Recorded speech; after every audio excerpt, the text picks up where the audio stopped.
Olá, sejam bem-vindos novamente aos nossos canais. Hoje abordaremos os direitos e responsabilidades dos advogados durante a habilitação de crédito na falência. O crédito trabalhista na falência, ele tem muitas nuances, muitas peculiaridades, principalmente para o operador do direito trabalhista, né, o advogado especializado no direito do trabalho, que se defronta quando, por ocasião de um pedido de recuperação judicial, de um pedido de falência, né, ele tem que se dirigir ao juízo da falência, né, no juízo civil, no juízo da justiça comum, ele sai da jurisdição federal e vai para a jurisdição estadual. E lá ele, às vezes, por falta de especialização, por falta de conhecimento, ou por nuances que o próprio procedimento falimentar traz, não é a expertise dele, ele sofre algumas consequências que a falta de cuidado pode trazer prejuízo para ele próprio e para o seu cliente, né? Então, isso é que surge desde o início da expedição da habilitação de crédito. Às vezes, juízes trabalhistas em que estão inseridos nas mesmas comarcas das várias especialidades de falência, eles já têm esse know-how, já têm esse conhecimento, e eles expedem as certidões de crédito trabalhista, né, já com as nuances previstas lá no artigo 9º, inciso 2º da 11.101 de 2005, que limita a 150 salários mínimos, né, prevista no artigo 83.1, e que também determina que esse crédito trabalhista seja atualizado até a data do pedido de recuperação judicial ou da data da decretação da falência. E aí, às vezes, a falta de observância desse critério pode trazer consequências e atrasar o julgamento da habilitação de crédito trabalhista e, por consequência, não participar de sorteios de pagamentos, de pagamentos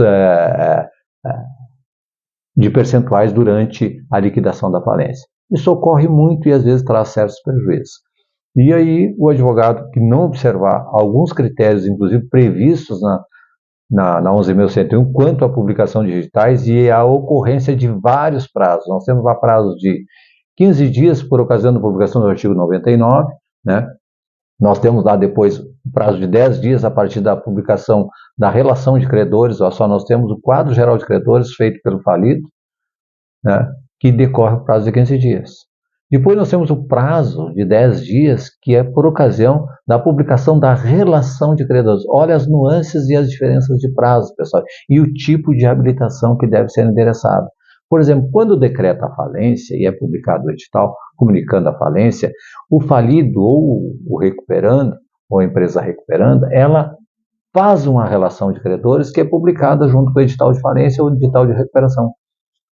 Nesse quadro geral de credores que ela faz, lá está inserido todos os credores que ela tem na contabilidade, que ela tem nos registros, departamento pessoal e tudo mais. E você deve observar se o seu cliente está lá. Se ele não está lá, você entra diretamente ao administrador judicial no prazo de 15 dias da publicação desse edital. É um procedimento administrativo que deve ser observados os requisitos lá do artigo 9º. Você deve observar os requisitos do artigo 9º, porque senão pode não ser acolhido, né? E se depois, por ocasião da publicação da relação de credores prevista no artigo 7º, elaborada pelo administrador judicial, você ainda não constar lá, embora tenha encaminhado ao administrador, você tem direito à impugnação. A impugnação do quadro geral de credores para ver incluído seu crédito. Aí você também tem que observar os requisitos do artigo 9 nessa impugnação, que é endereçada ao administrador ou ao próprio juízo da falência. Então aí nós temos nuances bem específicas e de prazos bem curtos que devem ser observadas, né?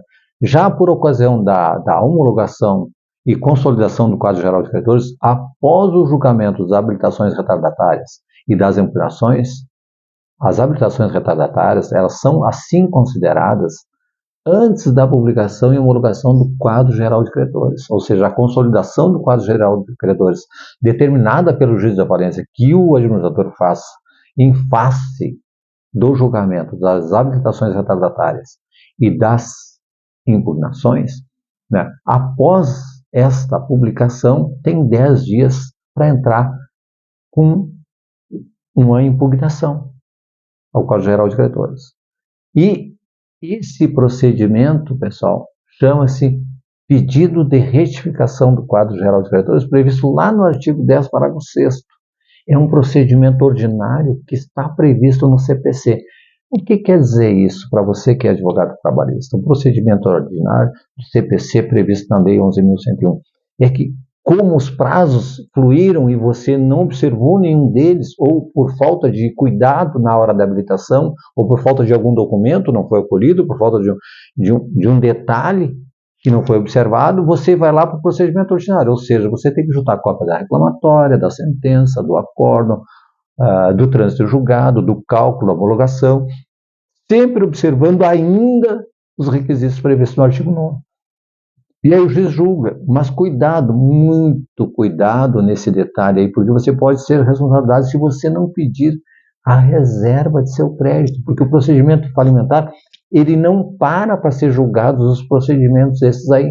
Se os procedimentos têm nuances ou prazo ou documentos que cabe ao advogado habilitante julgar, não é o juízo da falência que vai parar a falência. A falência é um procedimento sério e tem como princípio a economia e a celeridade processual, ou seja, o procedimento de falência ele é autônomo, independente e ele não para por qualquer nuance.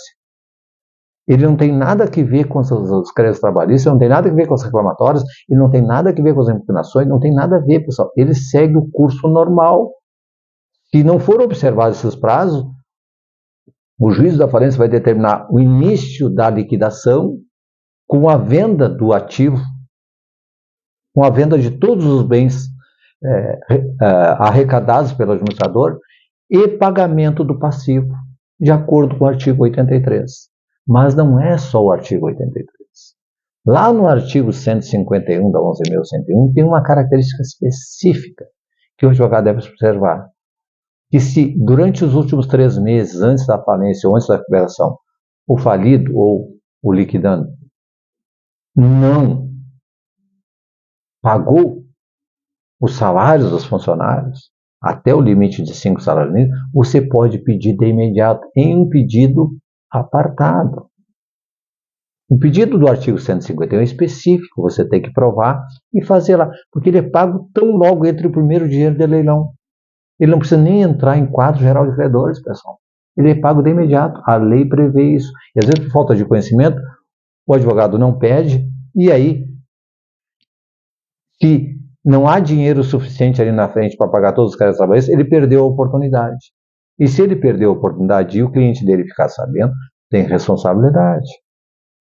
Então, a lei de falências ela é uma legislação muito específica e com várias especificidades e critérios técnicos de prazo, de procedimentos e de interferência no crédito trabalhista, quanto à limitação e quanto à forma de correção dos créditos trabalhistas. O juízo falimentar a gente chama juízo universal da falência. Ele abrange todas as outras áreas do direito, tributário, trabalhista, comercial, civil, todas, e ele interfere em todas com regras próprias.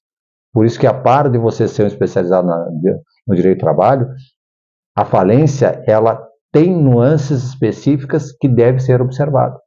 E daí porque você deve procurar os profissionais qualificados ou procurar alianças jurídicas e técnicas para habilitar os créditos dos seus clientes nessa área quando há a ocorrência da falência ou da recuperação.